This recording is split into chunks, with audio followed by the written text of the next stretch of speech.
الحمدللہ رب العالمین والصلاة والسلام علی سید الانبیاء والمرسلین اما بعد فاعوذ باللہ من الشیطان الرجیم بسم اللہ الرحمن الرحیم۔ پچھلے سبق کے اندر ہم حیض کے بارے میں سیکھ رہے تھے۔ آج ہمارا سبق نفاس کا بیان ہے۔ بہار شریعت صفحہ نمبر 377 کے اوپر صاحب بہار شریعت ارشاد فرماتے ہیں، نفاس کس کو کہتے ہیں؟ یہ ہم پہلے بیان کر کے آئے ہیں، اب اس کے متعلق کچھ مسائل بیان کیے جائیں گے۔ مسئلہ نمبر 1، نفاس میں کمی کی جانب کوئی مدت مقرر نہیں۔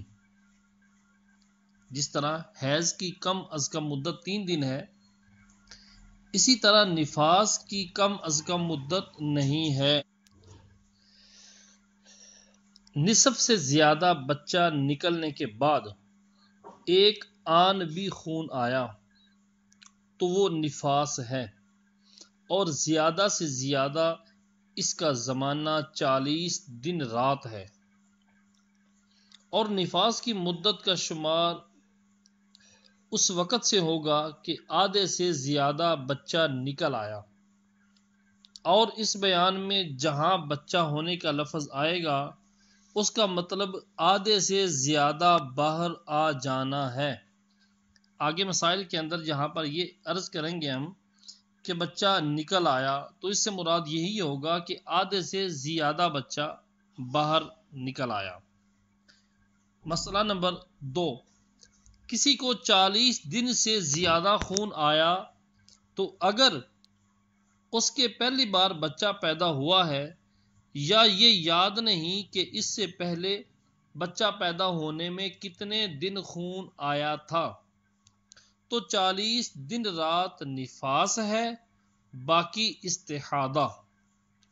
اور جو پہلی عادت معلوم ہو تو عادت کے دنوں تک نفاس ہے، اور جتنا زیادہ ہے وہ استحاضہ۔ جیسے عادت 30 دن کی تھی اور اس بار 45 دن آیا تو 30 دن نفاس کے ہیں اور 15 دن استحاضہ کے۔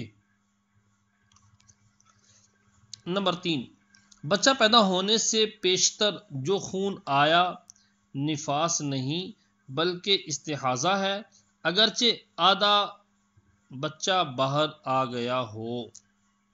نمبر 4، حمل ساقط ہو گیا، حمل گر گیا اور اس کا کوئی عضو بن چکا ہے۔ حمل جو ساقط ہوا اس کا کوئی عضو بن چکا ہے، جیسے ہاتھ، پاؤں یا انگلیاں، تو یہ خون نفاس ہے۔ ورنہ اگر 3 دن رات تک رہا اور اس سے پہلے 15 دن پاک رہنے کا زمانہ گزر چکا ہے تو یہ حیض ہے، اور جو 3 دن سے پہلے ہی بند ہو گیا یا ابھی پورے 15 دن طہارت کے نہیں گزرے تھے تو اب یہ استحاضہ ہے۔ نمبر 5، پیٹ سے بچہ کاٹ کر نکالا گیا تو اس کے آدھے سے زیادہ نکالنے کے بعد نفاس ہے۔ نمبر 6، حمل ساقط ہونے سے پہلے کچھ خون آیا، حمل ساقط ہونے سے پہلے کچھ خون آیا کچھ بعد کو، تو پہلے والا استحاضہ ہے اور بعد والا نفاس۔ یہ اس صورت میں ہے جب کوئی عضو بن چکا ہو، ورنہ پہلے والا اگر حیض ہو سکتا ہے تو حیض، نہیں تو استحاضہ۔ نمبر 7، حمل ساقط ہوا اور یہ معلوم نہیں کہ کوئی عضو بنا تھا یا نہیں، نہ یہ یاد کہ حمل کتنے دن کا تھا کہ اسی سے عضو کا بننا نہ بننا معلوم ہو جاتا، یعنی 120 دن ہو گئے ہیں تو عضو بن جانا قرار دیا جائے گا، اور بعد اسقاط کے حمل ساکت ہونے کے بعد خون ہمیشہ کو جاری ہو گیا تو اسے حیض کے حکم میں سمجھے کہ حیض کی جو عادت تھی اس سے گزرنے کے بعد نہا کر نماز شروع کر دے، اور عادت نہ تھی تو 10 دن کے بعد، اور باقی وہی احکام ہیں جو حیض کے بیان میں ہم ذکر کر چکے ہیں۔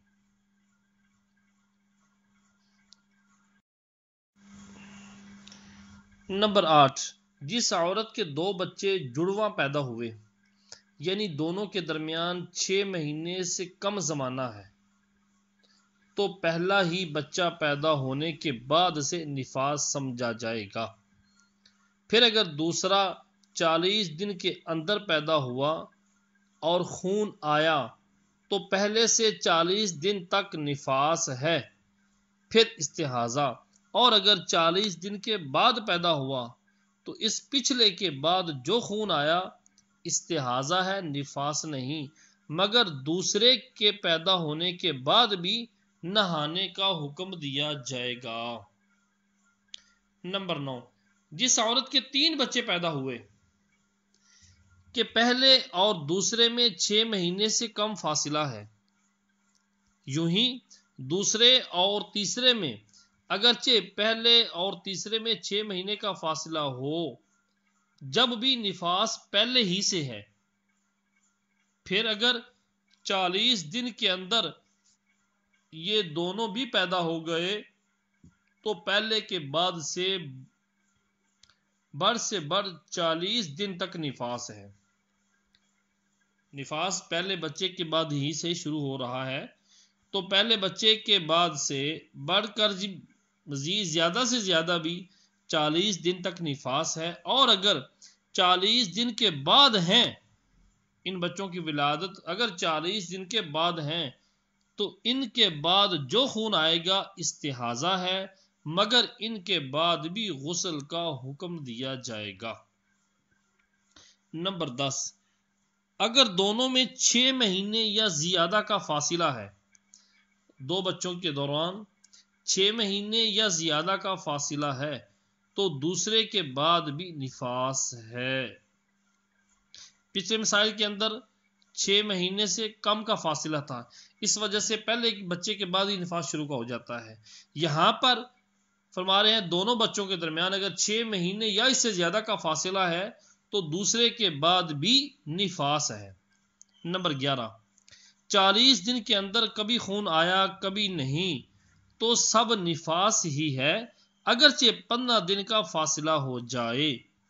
نمبر 12، اس کے رنگ کے متعلق وہی احکام ہیں جو حیض میں بیان ہو چکے۔ حیض و نفاس کے متعلق کچھ احکام۔ نمبر 1، حیض و نفاس والی عورت کو قرآن مجید پڑھنا دیکھ کر یا زبانی اور اس کا چھونا، اگرچہ اس کی جلد یا چولی یا حاشیہ کو ہاتھ یا انگلی کی نوک یا بدن کا کوئی حصہ لگے، یہ سب حرام ہیں۔ نمبر 2، کاغذ کے پرچے پر کوئی صورت یا آیت لکھی ہو اس کا بھی چھونا ان کے لیے حرام ہے۔ نمبر 3، جزدان میں قرآن مجید ہو تو اس جزدان کے چھونے میں حرج نہیں۔ نمبر 4، اس حالت میں کرتے کے دامن یا دوپٹے کے آنچل سے یا کسی ایسے کپڑے سے جس کو پہنے اوڑے ہوئے ہیں قرآن مجید چھونا حرام ہے۔ غرض اس حالت میں قرآن مجید و کتب دینیہ پڑھنے اور چھونے کے متعلق وہی سب احکام ہیں جو اس شخص کے بارے میں ہیں جس پر نہانا فرض ہے، جن کا بیان غسل کے باب میں بالتفصیل گزر چکا۔ نمبر 5، معلمہ کو حیض یا نفاس ہو تو ایک ایک کلمہ سانس توڑ توڑ کر پڑھائے اور ہجے کرانے میں کوئی حرج نہیں، یعنی عبارت اکٹھی نہیں پڑھ سکتی۔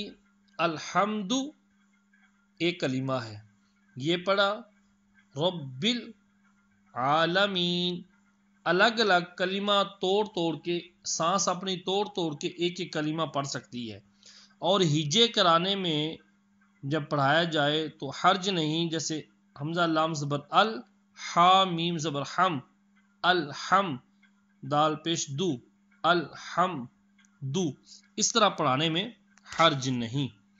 نمبر 6، دعائے قنوت پڑھنا اس حالت میں مکروہ ہے۔ اللہم انا نستعینک سے بالکفار ملحق تک دعائے قنوت ہے۔ نمبر 7، قرآن مجید کے علاوہ اور تمام اذکار، کلمہ شریف، درود شریف وغیرہ پڑھنا بلا کراہت، بغیر کراہیت کے جائز بلکہ مستحب ہے، اور ان چیزوں کو وضو یا کلی کر کے پڑھنا بہتر، اور ویسے ہی پڑھ لیا جب بھی حرج نہیں، اور ان کے چھونے میں بھی حرج نہیں۔ نمبر 8، ایسی عورت کو اذان کا جواب دینا جائز ہے۔ نمبر 9، ایسی عورت کو مسجد میں جانا حرام ہے۔ 10، اگر چور یا درندے سے ڈر کر مسجد میں چلی گئی تو جائز ہے، مگر اسے چاہیے کہ تیمم کر لے۔ یوں ہی مسجد میں پانی رکھا ہے یا کنواں ہے اور کہیں اور پانی نہیں ملتا تو تیمم کر کے جانا جائز ہے۔ نمبر 11، عیدگاہ کے اندر جانے میں حرج نہیں۔ ان عورتوں کا عیدگاہ کے اندر جانے میں حرج نہیں۔ نمبر 12، ہاتھ بڑھا کر کوئی چیز مسجد سے لینا جائز ہے جبکہ خود باہر ہو۔ نمبر 13، خانہ کعبہ کے اندر جانا اور اس کا طواف کرنا اگرچہ مسجد حرام کے باہر سے ہو ان کے لیے حرام ہے۔ نمبر 14، اسی حالت میں روزہ رکھنا اور نماز پڑھنا حرام ہے۔ نمبر 15، ان دنوں میں نمازیں معاف ہیں، ان نمازوں کی قضا بھی نہیں، اور روزوں کی قضا اور دنوں میں رکھنا فرض ہے۔ نمبر 16، نماز کا آخر وقت ہو گیا اور ابھی تک نماز نہیں پڑھی کہ حیض آیا یا بچہ پیدا ہوا تو اس وقت کی نماز معاف ہو گئی، اگرچہ اتنا تنگ وقت ہو گیا ہو کہ اس نماز کی گنجائش نہ ہو۔ نمبر 17، نماز پڑھتے میں حیض آ گیا یا بچہ پیدا ہوا تو وہ نماز معاف ہے، البتہ اگر نفل نماز تھی تو اس کی قضا واجب ہے۔ نمبر 18، نماز کے وقت میں وضو کر کے اتنی دیر تک ذکر الہی، درود شریف اور دیگر وظائف پڑھ لیا کرے جتنی دیر تک نماز پڑھا کرتی تھی کہ عادت رہے۔ یعنی نماز تو ادا کر نہیں سکتی تو نماز کے وقت میں وضو کر کے اتنی دیر ذکر الہی، ذکر و اذکار وغیرہ کرتی رہے تاکہ یہ عادت بنی رہے۔ نمبر 19، حیض والی کو 3 دن سے کم خون آ کر بند ہو گیا اور روزے رکھے اور وضو کر کے نماز پڑھے، نہانے کی ضرورت نہیں۔ پھر اس کے بعد اگر 15 دن کے اندر خون آیا تو اب نہائے اور عادت کے دن نکال کر باقی دنوں کی قضا کرے۔ یعنی حیض والی کو 3 دن سے کم خون آ کر بند ہو گیا، اب وہ روزے رکھنے شروع کر دے اور وضو کر کے نماز پڑھنے شروع کر دے، نہانے کی ضرورت نہیں۔ پھر اگر 15 دن کے اندر اندر دوبارہ خون آیا تو اب نہائے اور عادت کے مطابق حیض کے دن نکال لے، حیض کے دن نکال کر باقی دنوں کی قضا کرے۔ اور جس کی عادت نہیں، کوئی عادت ہے ہی نہیں، وہ 10 دن کے بعد کی نمازیں قضا کرے۔ ہاں اگر عادت کے دنوں کے بعد یا بے عادت والی نے 10 دن کے بعد غسل کر لیا تھا تو ان دنوں کی نمازیں ہو گئیں، قضا کی حاجت نہیں، اور عادت کے دنوں سے پہلے کے روزوں کی قضا کرے اور بعد کے روزے ہر حال میں ہو گئے۔ نمبر 20، جس عورت کو 3 دن رات کے بعد حیض بند ہو گیا، جس عورت کو 3 دن رات خون آیا اور 3 دن رات گزرنے کے بعد حیض بند ہو گیا اور عادت کے دن ابھی پورے نہ ہوئے، یا نفاس کا خون عادت پوری ہونے سے پہلے بند ہو گیا، تو بند ہونے کے بعد ہی غسل کر کے نماز پڑھنا شروع کر دے، عادت کے دنوں کا انتظار نہ کرے۔ نمبر 21، عادت کے دنوں سے خون متجاوز ہو گیا، عادت کے دنوں سے خون آگے نکل آیا، عادت تھی اس کی 7 دن یا نفاس کے اندر ہے تو اس کی عادت 40 دن تھی، 35 دن تھی، عادت کے دنوں سے خون آگے آ گیا تو حیض میں 10 دن اور نفاس میں 40 دن تک انتظار کرے۔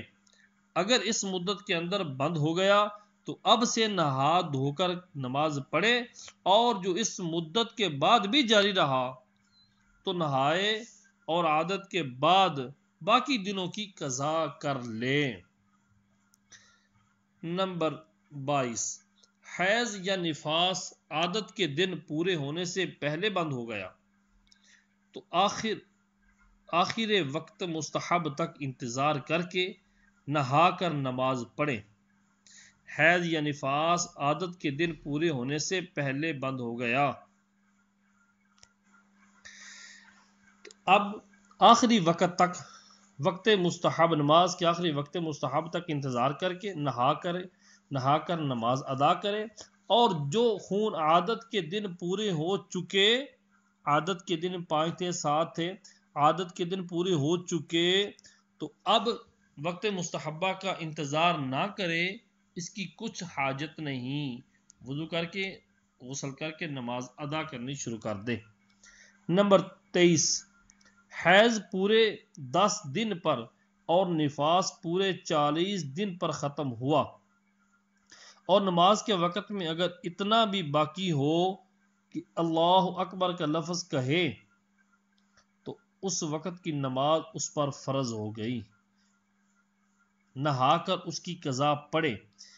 حیض پورے 10 دن اور نفاس پورے 40 دن پر ختم ہوا، اب جس ٹائم ختم ہوا خون، اس وقت کی جو نماز ہے اس کا وقت اتنا ہی رہ گیا ہے کہ خالی اللہ اکبر کہہ سکتی ہے، تو اس وقت کی نماز اس پر فرض ہے، اب نہا کر اس کی قضا پڑے گی۔ اور اگر اس سے کم میں بند ہوا اور اتنا وقت ہے کہ جلدی سے نہا کر اور کپڑے پہن کر ایک بار اللہ اکبر کہہ سکتی ہے تو فرض ہو گئی، قضا کرے ورنہ نہیں۔ یعنی اگر 40 دن سے کم میں نفاس بند ہو گیا یا 10 دن سے پہلے ہی بند ہو گیا اور جس وقت میں بند ہوا اس وقت میں اتنی گنجائش ہے کہ نہا دھو کر کپڑے پہن کر اللہ اکبر کہہ سکتی ہے تو اب فرض ہو گئی، اس کی قضا کرے۔ اور اگر اتنا وقت نہیں، اس وقت میں کہ نہا دھو کر اللہ اکبر کہہ کے نماز پڑھ سکتی ہو، اتنا کر سکتی ہو، تو پھر اس کی قضا بھی فرض نہیں۔ نمبر 24، اگر پورے 10 دن پر پاک ہوئی اور اتنا وقت رات کا باقی نہیں کہ ایک بار اللہ اکبر کہہ لے تو اس دن کا روزہ اس پر واجب ہے۔ یعنی اگر عورت پورے 10 دن پر پاک ہوئی، 10 دن مکمل ہوئے، اب عورت پاک ہوئی اور اتنا وقت رات کا باقی نہیں، جو رات آ رہی ہے گزر رہی ہے، اس رات کا اتنا وقت باقی نہیں کہ ایک بار اللہ اکبر کہہ لے تو اس دن کا روزہ اس عورت پر واجب ہے۔ اور جو کم میں پاک ہوئی، یعنی 10 دن سے کم میں پاک ہوئی، عادت کے مطابق 7 دن میں، 8 دن میں، 5 دن میں پاک ہوئی، اور اتنا وقت ہے کہ صبح صادق ہونے سے پہلے نہا کر کپڑے پہن کر اللہ اکبر کہہ سکتی ہے تو روزہ فرض ہے، اگر نہا لے تو بہتر ہے، ورنہ بے نہائے نیت کر لے اور صبح کو نہا لے، اور جو اتنا وقت بھی نہیں تو اس دن کا روزہ فرض نہ ہوا۔ البتہ روزہ داروں کی طرح رہنا واجب ہے۔ کوئی بات ایسی جو روزے کے خلاف ہو، مثلا کھانا پینا حرام ہے۔ نمبر 25، روزے کی حالت میں حیض یا نفاس شروع ہو گیا تو وہ روزہ جاتا رہا، اس روزے کی قضا رکھے، فرض تھا تو قضا فرض ہے، نفل تھا تو قضا واجب ہے۔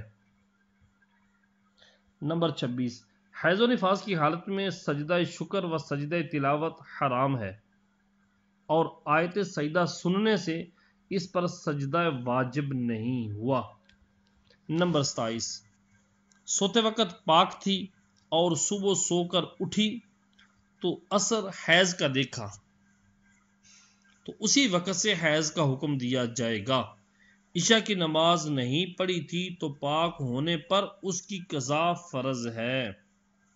نمبر 28، حیض والی سو کر اٹھی اور گدی پر کوئی نشان حیض کا نہیں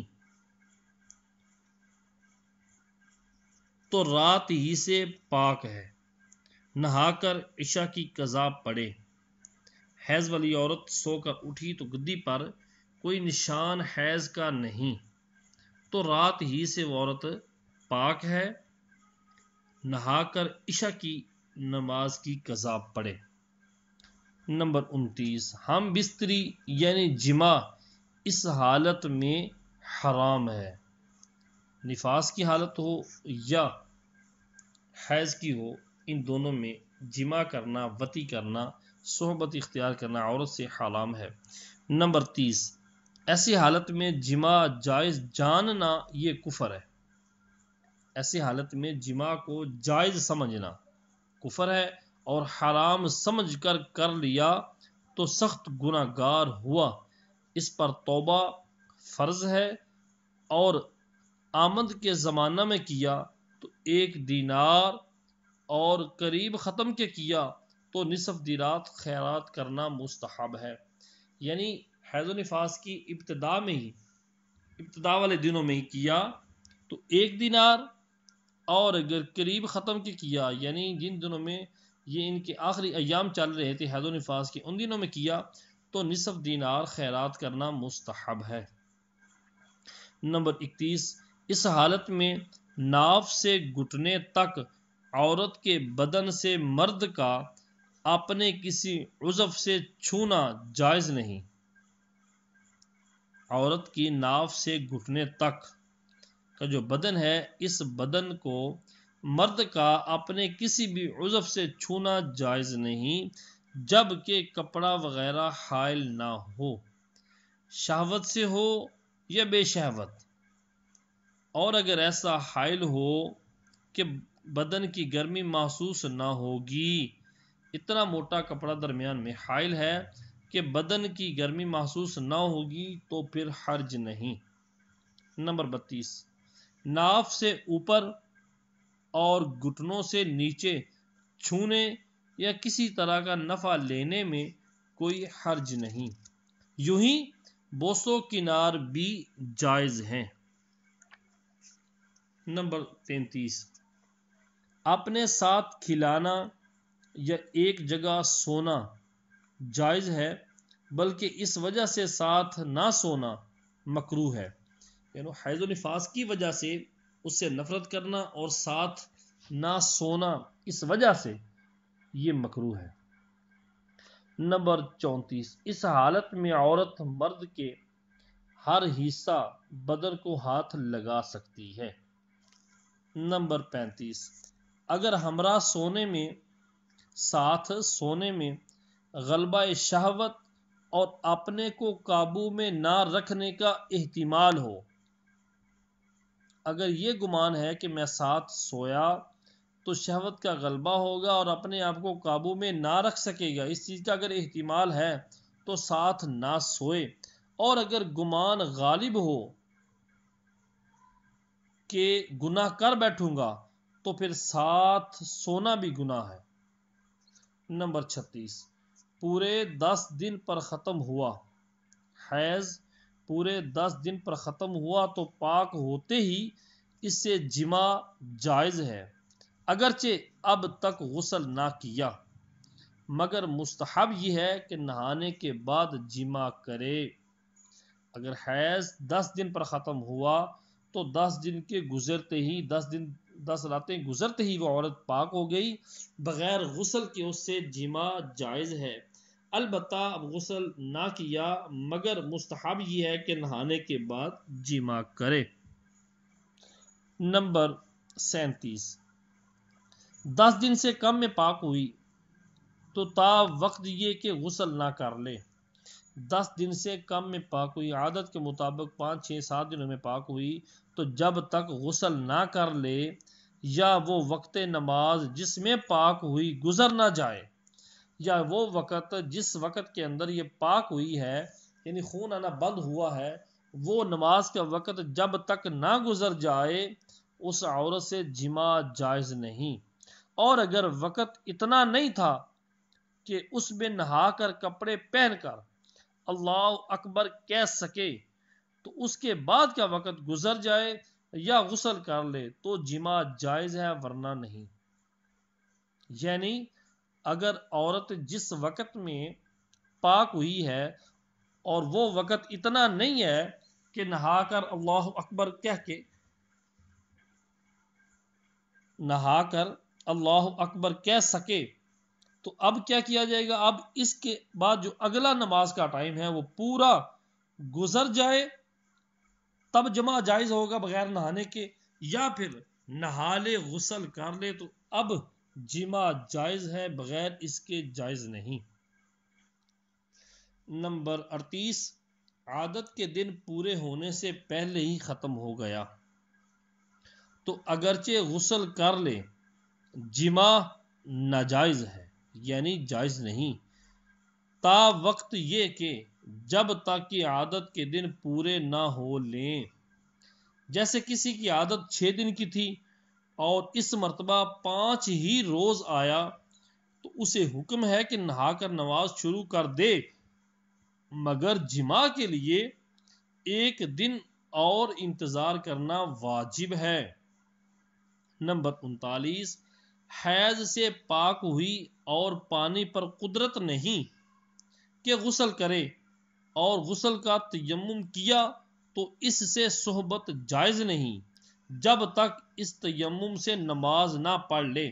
نماز پڑھنے کے بعد اگرچہ پانی پر قادر ہو کر غسل نہ کیا، صحبت جائز ہے۔ فائدہ، ان باتوں میں نفاس کے وہی احکام ہیں جو حیض کے ہیں۔ نمبر 40، نفاس میں عورت کو زچہ خانے سے نکلنا جائز ہے، اس کو ساتھ کھلانے یا اس کا جوٹھا کھانے میں حرج نہیں۔ ہندوستان میں جو بعض جگہ اس کے برتن ان کے برتن تک الگ کر دیتی ہے، بلکہ ان برتنوں کو مثل نجس کے جانتی ہیں، یہ ہندوؤں کی رسمیں ہیں۔ یعنی کئی علاقوں میں ایسا کیا جاتا ہے نفاس کے دنوں میں یا حیض کے دنوں میں ان عورتوں کے ساتھ کھایا پیا نہیں جاتا، منحوس سمجھتے ہیں، یہ بات غلط ہے، بلکہ ان کے برتنوں کو بھی وہ نجس سمجھتے ہیں، یہ بالکل ہندوؤں کی رسمیں ہیں۔ ایسی بیہودہ رسموں سے احتیاط لازم ہے۔ اکثر عورتوں میں یہ رواج ہے کہ جب تک چلہ پورا نہ ہو لے، اگرچہ نفاس ختم ہو لیا ہو، نہ نماز پڑھیں نہ اپنے آپ کو قابل نماز کے جانیں، یہ محض جہالت ہے۔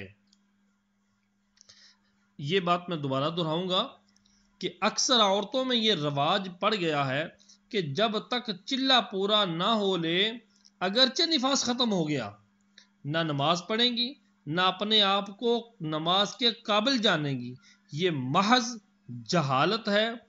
جس وقت نفاس ختم ہوا اسی وقت سے نہا کر نماز شروع کر دیں۔